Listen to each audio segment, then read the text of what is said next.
رسول اللہ صلی اللہ علیہ وآلہ وسلم نے ارشاد فرمایا، اللہ تعالیٰ ہر رات کے آخری حصے میں دنیاوی آسمان پر تشریف لاتے ہیں اور فرماتے ہیں، کون ہے جو دعا کرے اور میں قبول کروں؟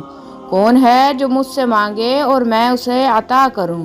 کون ہے جو مجھ سے معافی مانگے اور میں اسے بخش دوں؟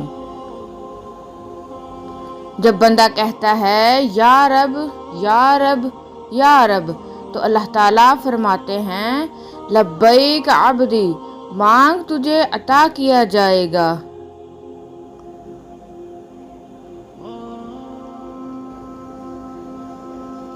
بے شک تمہارا رب شرم و حیا کرنے والا ہے، بڑا سخی ہے۔ وہ اپنے بندے سے اس بات پر شرماتا ہے کہ بندہ اس کی طرف ہاتھ اٹھائے اور وہ اس کو خالی لوٹائے۔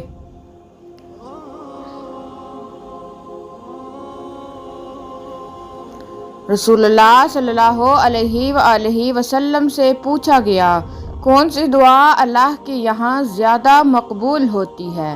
فرمایا، رات کے آخری حصے میں اور فرض نمازوں کے بعد، اذان اور اقامت کے درمیان دعا رد نہیں ہوتی۔ ایک جوتے کا تسمہ بھی ٹوٹ جائے تو اللہ سے مانگو۔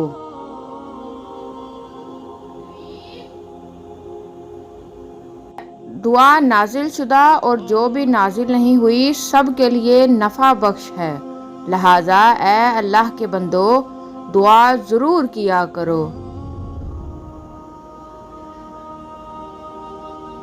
تم اللہ تعالیٰ سے ایسی حالت میں دعا کیا کرو کہ تم قبولیت کا یقین رکھا کرو اور یہ جان رکھو کہ اللہ تعالیٰ غفلت سے بھرے دل سے دعا قبول نہیں کرتا۔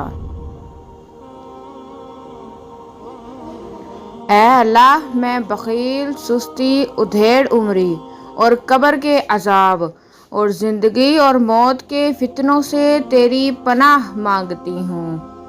3 آدمیوں کی دعا رد نہیں کی جاتی، عادل حکمران، مظلوم اور روزہ دار۔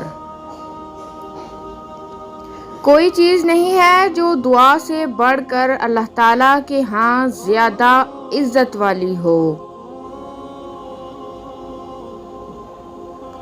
جب 3 کیفیات ہوں تو دعا مانگو۔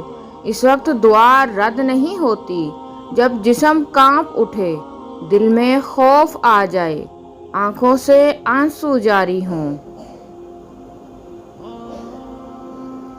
بے شک ایمان تمہارے سینے میں ایسے ہی بوسیدہ ہو جاتا ہے جیسے کہ پرانا کپڑا بوسیدہ ہو جاتا ہے، لہذا تم اللہ سے دعا کرتے رہا کرو، وہ تمہارے دلوں میں ایمان کو از سر نو تازہ کر دے گا۔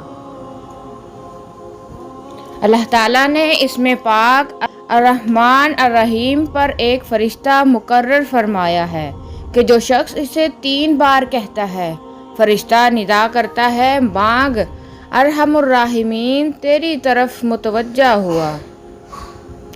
جب تم میں سے کوئی مانگے تو کثرت سے مانگے، کیونکہ وہ اپنے رب سے سوال کر رہا ہے۔